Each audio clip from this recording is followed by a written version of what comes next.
नमस्कार दोस्तों। आज एक हम इस स्पेशल वीडियो को रिव्यू करना चाहते हैं और स्टडी करना चाहते हैं, जो कि सद्गुरु का लिखा हुआ एक पोएट्री है, जिसका नाम है बी और बिज़ी यानी मुक्ति। इसके बोल स्वयं सद्गुरु जी ने खुद लिखे हैं। तो इस पोएट्री को सुनते हैं और समझने की कोशिश करते हैं कि इसका डेप्थ क्या है। दो मैं खुद पोएट्री में उतना अच्छा हूँ भी नहीं और मुझे उतनी समझ में भी नहीं आती है। Still we will try to learn and explore कि उन शब्दों की गहराई क्या है। So let us start. My deepest song has not been sung yet, still in wait for the din to settle and silence to blossom. When I sing that song, will you be or busy?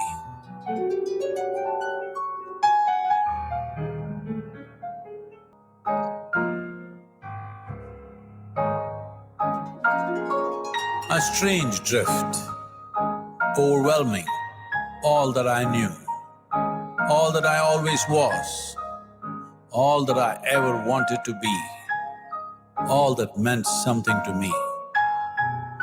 Not at all unpleasant, but a sense of sweetness of being, soaked in sugar syrup, a drowning and a death of one, and conception and birth of another. A familiar me being dissolved, an unfamiliar power being born, seemed like a catastrophe. Catastrophe for the puny me, an effulgent celebration for the life as it exploded beyond the limits of my body and perceptions, having been a prisoner of my own device, feel embarrassed to celebrate liberation.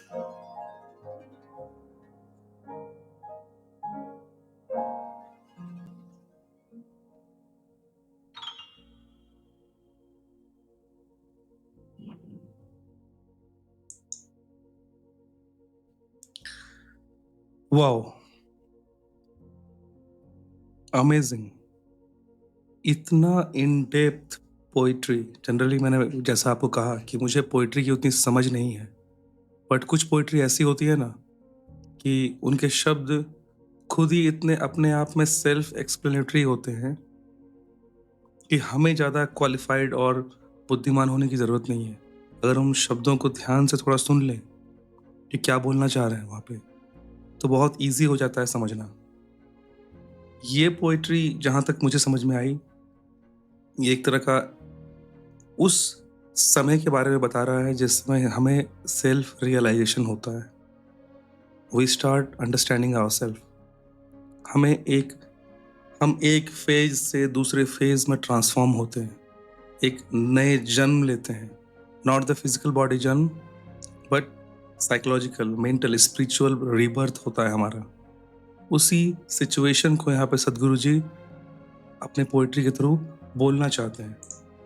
अगर मैं इसका lyrics देखूं तो यहाँ पे तो lyrics है my deepest song. Deepest मतलब सॉन्ग की गहराई नहीं, जितना मैं समझ पाया उस पर मैं अपना कमेंट्री देना चाहता हूँ या बताना चाहता हूँ। आप अपने कमेंट सेक्शन में बोल सकते हैं कि मैंने क्या सही समझा और क्या गलत समझा। यहाँ पे द डीपेस्ट सॉन्ग मतलब एक ऐसी आवाज़ जो एक इंसान के बिल्कुल डीप इनसाइड से आ रही है। ये जो शब्द है उस इंसान की बिल्कुल गहराई से आ रही है, एक ऐसी गहराई जहाँ तक शायद वो कभी पहुँच ही ना पाया हो, और पहली बार उस गहराई से एक इको हुआ और वो इस सॉन्ग के फॉर्म में कन्वर्ट हो गया। तो ये है पहली लाइन है, my deepest song has not been sung yet, कि वो आवाज़ जो आनी चाहिए, the deepest voice of my soul, वो अभी तक आई नहीं है, अभी तक गाई नहीं गई है, अभी तक गुनगुनाई नहीं गई है। Still in wait for the dean to settle and silence to blossom. अभी भी वो उस इंतजार में है कि कब वो साइलेंस निखर के वापस हमारे सामने आए। वो साइलेंस जिसकी हर इंसान को शायद तलाश होती है। हम यूं तो इधर उधर भटकते हैं और हमें लगता है कि जिंदगी यही है, पर हमारे the inside of us, the core inside us, already knows कि that the real thing that we are searching is the silence, pin drop silence, जो कि आसपास के शोर से, बाहरी आडंबर, बाहरी चकाचौंध से दूर होता है। यहाँ पे चकाचौंध सिर्फ शोर मतलब रियल साउंड की बात नहीं हो रही है। The real silence which is the language of our soul. Soul is not speaking anything. And once we start to listen to our silence,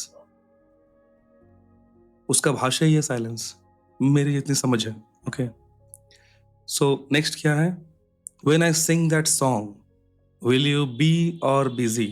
ये इस पोइट्री का one of the most powerful 2 line है। When I sing that song, मतलब कि जब वो आवाज आएगी, मतलब द सेल्फ रियलाइजेशन की जब वो लहर उठेगी हमारे अंदर, उस समय विल यू बी और बिजी, क्या तुम सुनने के लिए तैयार रहोगे या फिर इस बाहरी दुनिया में खोए रहोगे?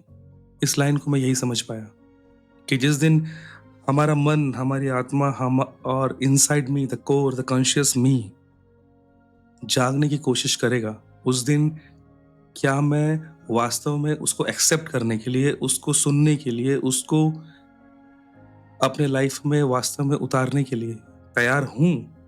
क्या तैयार रहूंगा या फिर उससे बस अनसुना करके आगे बढ़ जाऊंगा और इस डेंस जंगल में जिसमें हम लोग रह रहे हैं, भटके हुए हैं, इसी भटकाव में आगे बढ़ता रहूंगा?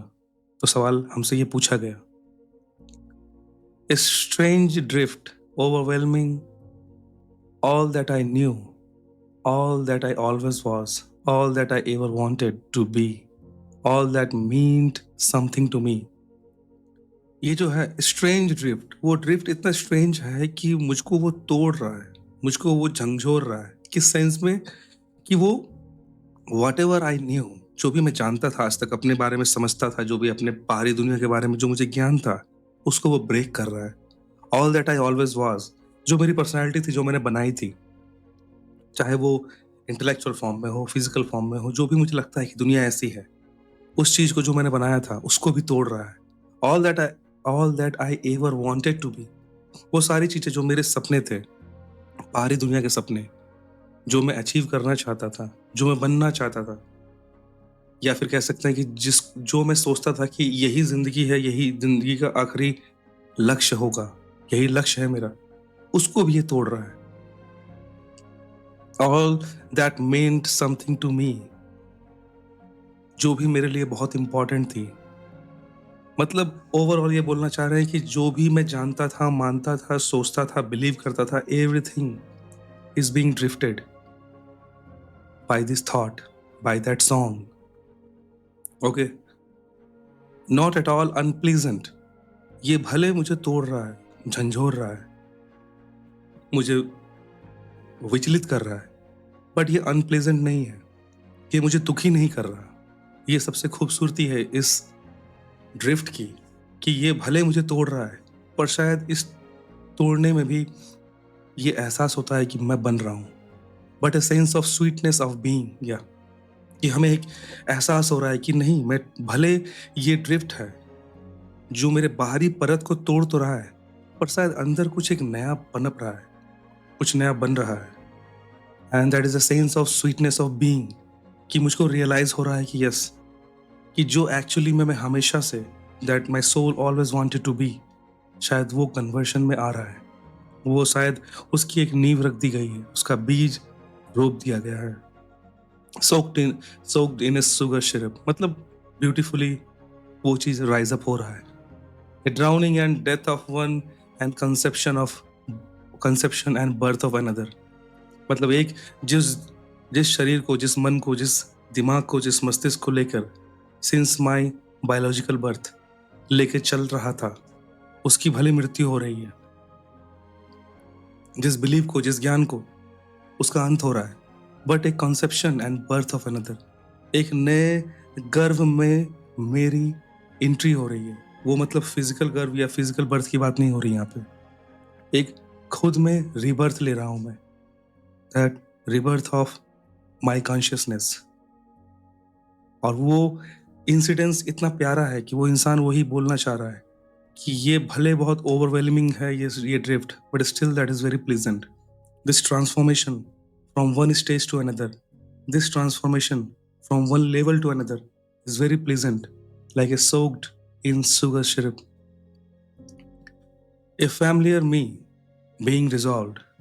उसको जिसे मैं जानता था, मानता था, पहचानता था, वो धीरे धीरे गायब हो रहा है, खत्म हो रहा है. And an unfamiliar power of being born. और एक ऐसी शक्ति, एक ऐसा पहचान जिसे मैं जानता नहीं हूँ, वो बर्थ ले रहा है मेरे अंदर.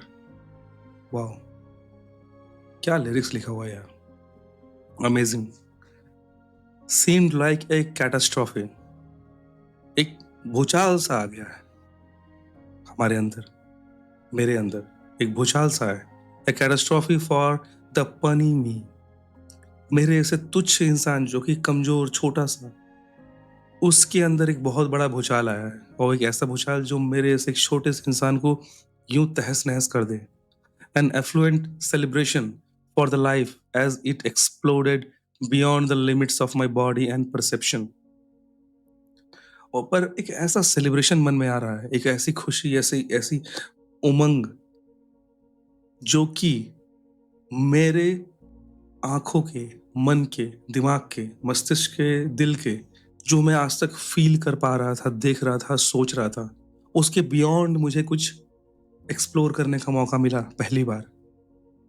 तो इसका जो सेलिब्रेशन है वो अमेजिंग है. उसी के बारे में इस लाइन में कहा गया है. Having been a prisoner of my own device.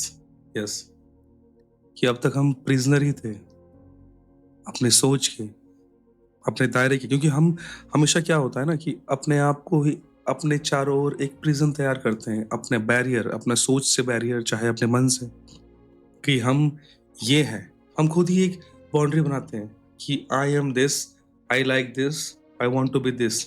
हम ऑलरेडी उसको बाउंड्री वाइज हम बना चुके होते हैं, और उसे ही प्रिजन कहते हैं, द प्रिजन ऑफ सोल. और वो हमारा ही अपने डिवाइस होते हैं. Means we have created that prison, किसी और ने नहीं. Feel embarrassed to celebrate liberation. और ये पहली बार ये एहसास हो रहा है कि यार मैं कितना अपने आप में एक कैदी की तरह था.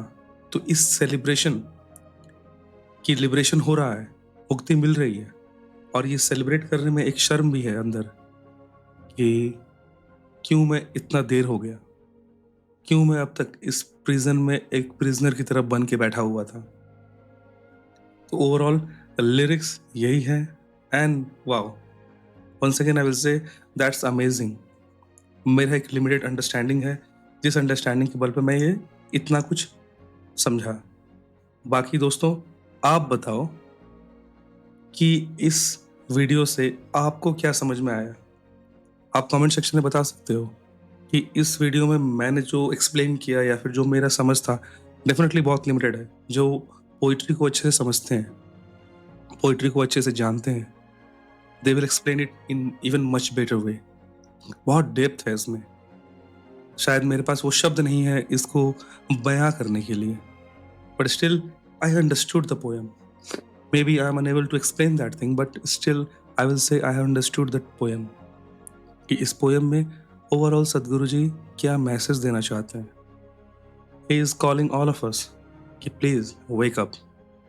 It's time to wake up. Wake up मतलब ये नहीं कि संन्यास ले लें और whatever. Just to अपने फैकल्टीज की ओर, अपने कॉन्शियसनेस की ओर, या फिर सिंपल भाषा में अपनी ओर झांकने के लिए बोल रहे हैं, ताकि वो जो deepest song from the inside, जो पहली लाइन है, वो एटलीस्ट उसका परत तो हटाए, तब तो वहां से डीपेस्ट सॉन्ग शायद सुनाई देते.